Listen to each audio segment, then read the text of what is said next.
Now, in the first lesson of this title, we looked at a new feature inside of Photoshop CS5 called Content Aware Fill. And that's going to save you a lot of time in several different scenarios. But let's look at a case where it's not going to help you, or at least not fix all of your problems. And this can be useful for this situation where we have some logos on these cars that we want to remove, but it doesn't have to be logos on cars. It could be some type of graphic on a t-shirt or someone's clothing in a photograph. If you just want to get rid of some content like that, you're going to have to use a combination of techniques inside of Photoshop. Chances are something as simple as content aware fill won't work all the time.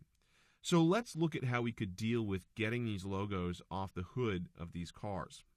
We'll go ahead and take a look at getting the logos off the hood of the Ferrari. I'm going to scroll over, I'm going to choose the zoom tool and zoom into the Ferrari.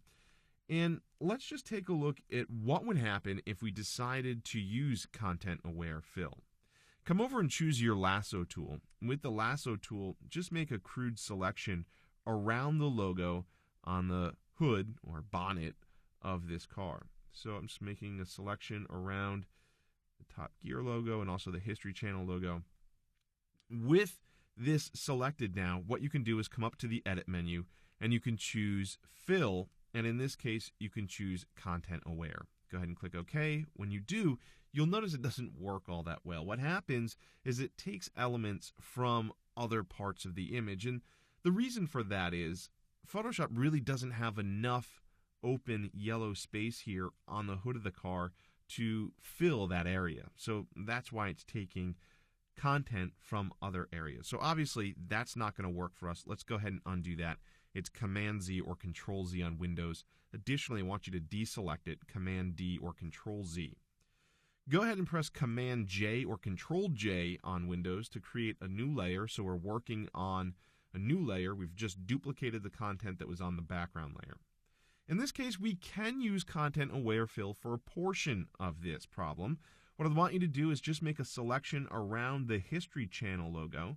Go ahead and click and drag around that logo to make a selection.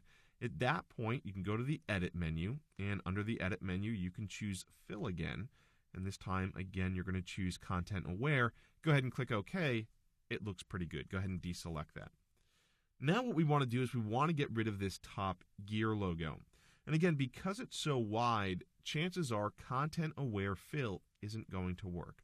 And so this is where you can use some of your other tools. Let's come over and choose the Patch tool. What the Patch tool will allow us to do, if we have the option set to source, is select an area and map it to a different area on the car to kind of use that color combination in the new selected area over the area that we have selected, if that makes any sense. Let's just go ahead and take a look at it. What I want you to do again is just draw a selection around this logo. Now this one's a little bit challenging because you want to make sure that you don't go up too high and hit that bright yellow band across the top of the hood. I don't know if you can see it there, but after I make my selection, you want to avoid this top band here, because if you start going in here and you patch this selection, chances are you're not going to get a clean patch and it's not going to look the way that you want it to look. So basically what we're going to do now is place our cursor inside this selection, just click and drag, and what we're doing is we're asking Photoshop to take the color values from the area in which we move this selection. So when you let go of the mouse, you'll notice it does a pretty good job and it removes the logo from the hood. So you can go ahead and deselect that. Let's go ahead and zoom out. When you zoom out, you'll notice it pretty much looks like you would expect it to look without the logo on the hood of the car. Now, I didn't spend a ton of time. There is a small little spot up here I could have been a little bit more careful with.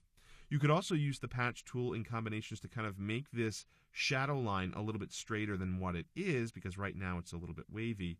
But you could spend some extra time and just sample different areas of the car. For example, if you just click and drag right here and then just move this over to a lighter or darker spot, deselect it, you'll notice you're cleaning that line up a little bit. Now you could do the exact same thing here for the Mercedes. The problem with the Mercedes, though, is this shadow right here on the left side of the bump of the hood. Now it's not something that can't be done. Just realize what you're going to end up doing by using the patch tool is you're going to end up duplicating this shadow line. So again, you're going to have to go in with the patch tool and almost certainly move this shadow up the bump of the hood of the car. But again, it's no different than the technique we just looked at. It's just a matter of spending time and making sure you're getting good selections with the patch tool and moving them to the right spots within the car that you want to use as a source to get rid of these logos. And again, this will not only work in a situation where you have something on a car that you want to get rid of, but it could certainly work in other situations where you have graphics on shirts, any scenario where you have content that you want to get rid of. Let's say, for example, you had a picture of a MacBook Pro and you didn't want the Apple on the background. You could simply use the patch tool and source an empty space on the back of that laptop to get rid of the Apple logo.